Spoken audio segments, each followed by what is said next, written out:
चलिए, आप सभी बच्चों को गुड मॉर्निंग। इधर ध्यान दोगे सभी। आज हम लोगों के बीच जो प्रश्न है, प्रश्न संख्या 3 है। चूंकि बच्चों हम लोग प्रश्न संख्या 2 तक कल कर चुके थे, समय अधिक हो जाने के कारण और सब सरकार घंटी लगवाए थे। देखिए इधर 3 नंबर के प्रश्न को पढ़ते हैं। जरा बोर्ड पे देखिए, अंकित है ये प्रश्न, आपके पुस्तक में भी यानी पाठ में भी ये अंकित है। देखो प्रश्न क्या कह रहे हैं। करा एक ठेकेदार बच्चे को खेलने के लिए एक पार्क में 2 फिसलन पट्टी लगाना चाहती है। एक ठेकेदार है और एक पार्क है। मतलब एक ठेकेदार ने यह तय किया कि बच्चे के लिए फिसलन पट्टी मतलब समझते हो, मेला बाजार में या फिर मान लो स्कूल में भी आया होगा फिसलन पट्टी।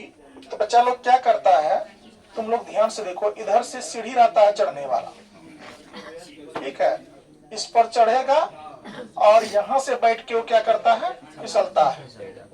बात समझ रहे हो। ये हुआ 5 साल से कम बच्चे के लिए। अब 10 साल से ज्यादा उम्र के बच्चे के लिए ये फिसलन पट्टी है, यहाँ चढ़ेगा ऐसे करके ये फिसलता है, इधर फिसलता है कि नहीं फिसलता है, ऐसे ये चढ़ता है ना इस पे, इधर से चढ़ा यहाँ बैठ गया और यहाँ से बैठ करके एकदम फिसल जाता है, बैठा और वो नीचे ससरता है, सरकता है।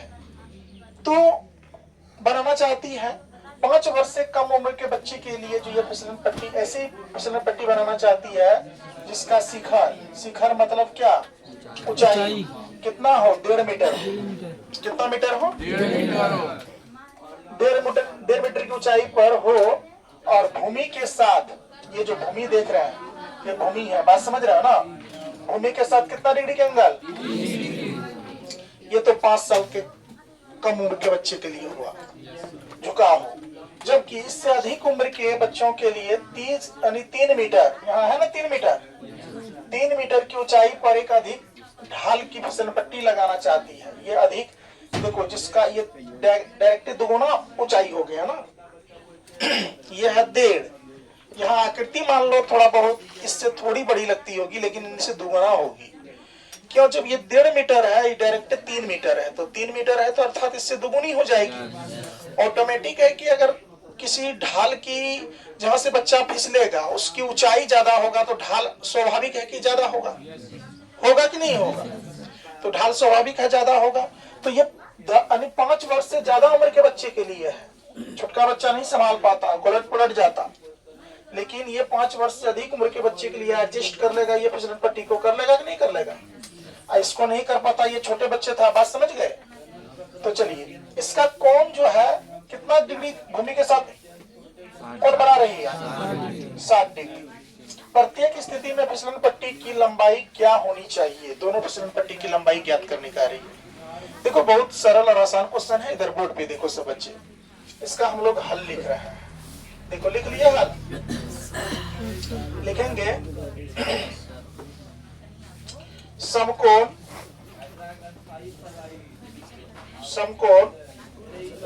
त्रिभुज PQR में, समकोण त्रिभुज किसमें बेटा, PQR में। PQR कहे तो ये कौन फिसलन पट्टी होगा, 5 साल से कम बच्चे के लिए। Yes sir. अगर ABC का देंगे तो 5 साल से अधिक बच्चे के लिए। ये बात समझ में आ रहा है। देखो बेटा यहाँ क्या कह रहा है, लंब देल है ना, इसकी क्या निकालना है, कर्ण निकालना है।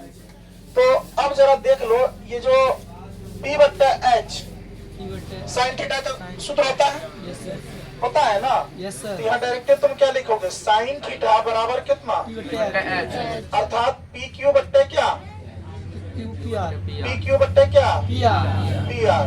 PQ में बताया था, PQ आपका लंब है यानी P है, और PR क्या है, कर्ण अर्थात H है, PR है।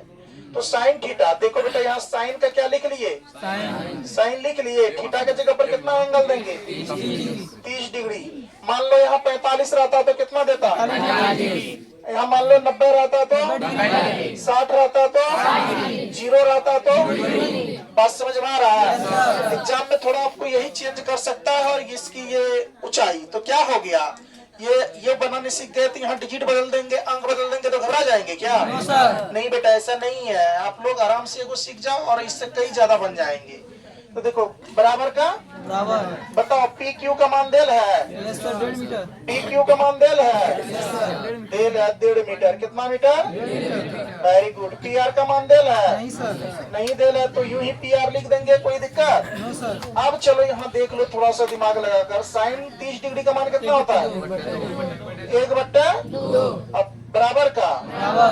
1.5 का अब बट्टे क्या? PR। P R. Cross multiplication गुना कर सकते हैं। पी आर का क्या हो जाएगा? 1.5 दूनी कितना? 3। 1.5 दूनी कितना? आपका ये हो गया कितना मीटर? अर्थात आपका ये 3 मीटर आपका फाइनली क्या आ गया? आंसर आ गया। कोई दिक्कत? अच्छा चलो, किसकी कह रही है? प्रत्येक स्थिति में फिसलन पट्टी की लंबाई क्या होनी चाहिए? इसकी लंबाई अर्थात ये एच है ना, जो नमहर वहां से जो धड़क रहा था बच्चा, जो सरक रहा था, इसकी लंबाई कितनी मीटर हो गई? 3 मीटर। जब ऊंचाई 1.5 मीटर था तो फिसलन पट्टी की लंबाई कितना निकल गया? 3 मीटर निकल गया।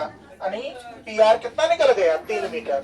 अब देखो बेटा, पुनः हम लोग किस में चलेंगे? आप लोग अंदाजा लगाइए तो किस में चलने वाले हैं? ABC में। Very good. लिखेंगे पुनः, क्या लिखेंगे बेटा? पुनः समकोण त्रिभुज क्या लिखेंगे? समकोण त्रिभुज। ये त्रिभुज का सिंबल है ना, yes sir. A B C में। कोई दिक्कत? एबीसी में भी तुम ध्यान से देख लो, एक बार में समझ जाओगे। देखो कोई भारी लगा ये क्वेश्चन बनाने नो में? सर। है मुश्किल बनाना? कितना आसान है, कितना इजी है। प्रश्न देख के लग रहा था क्या होगा अब ना होगा, पता नहीं, इतनी बात कह दिया। बात वो इस स्थिति को दर्शाने के लिए वैसा लिखा है, लेकिन कुछ भी ज्यादा भारी नहीं था। सबसे आसान क्वेश्चन है। अब देखो इसमें ये भी क्या होगा? पी बट्टा एच यस सर। होगा, पी बट्टा एच। तो अर्थात आप समझ रहे हैं कि सर साइन थीटा बराबर सूत्र लगाइए ना। साइन थीटा बराबर क्या हो जाएगा? ए बी बट्टे क्या? एसी होगा। Yes sir. इसमें भी तो यही एसी ना निकालने कहा है। Yes sir. आप ध्यान से देखो बेटा, यहाँ साइन यानी कि साइन का साइन लिख लो। थीटा का मान कितना? थीटा के जगह पर देखना तुम, यहाँ 60 डिग्री है कि ना है? क्या है? 60 डिग्री। यहाँ कितना था? 30 डिग्री। तो 60 डिग्री है, 60 डिग्री लिख दिए। बराबर का बराबर। ए बी का मान कितना? 3 मीटर। एसी का मान कितना? कुछ नहीं है। तो देख लो यहाँ ध्यान से, साइन 60 डिग्री का मान कितना होता है? √3/2। √3/2। अब चलो √3/2 कितना आ जाता है? 2 बराबर के क्या? अब देखो यहाँ पर क्या आ जाएगा? 3/2 कितना? एसी आ जाएगा। ध्यान से देखो, अब यहाँ पर तुम गुना करो तो यहाँ आ जाएगा √3 एसी। अब बराबर का बराबर, 3 दूनी कितना आ जाएगा? देखो बेटा, यहाँ एसी का एसी बराबर का बराबर, 6 का 6, ये √3 गुना में इधर क्या चीज में आ जाएगा? कल हम बोले थे √3/2 में जब रहे तो फाइनल आंसर क्या बोले थे कल? तो क्या कर लेते हैं? हर का परिणा करें। क्या कर लेते हैं? तो देखो तो बेटा, तुम लोग से ना बन जाएगा। एसी बराबर, यहाँ ध्यान से देखो, 6/2 अगर √3 है तो ऊपर नीचे कितना से गुना करेंगे? √3 से। बोलो ना, √3 से गुना करेंगे। तो ध्यान से देखो, एसी का एसी बराबर के बराबर, इसको गुना करो तो 6√3 आएगा। और √3 गुना √3, इसका फैक्टर यानी √9 होगा। और √9 का फैक्टर तोड़ेंगे तो कितना होगा? 3 ही होगा। कितना हो जाएगा बेटा? 3। तो 3 दूनी कितना? 6। तो अब देख लो यहाँ एसी बराबर कितना आ गया? 2√3 मीटर। आपका ये फिसलन पट्टी की क्या आ गई? आंसर। तो बोलो तो क्या कोई भारी है क्या? No sir. देखो, इसका पहला 5 वर्ष से कम उम्र के बच्चे के लिए फिसलन पट्टी की लंबाई कितना निकला? 3 मीटर। और 5 वर्ष से अधिक उम्र के बच्चे के लिए फिसलन पट्टी की लंबाई कितना निकला? चलो इसको उतारो, इसके बाद अगला क्वेश्चन देखते हैं।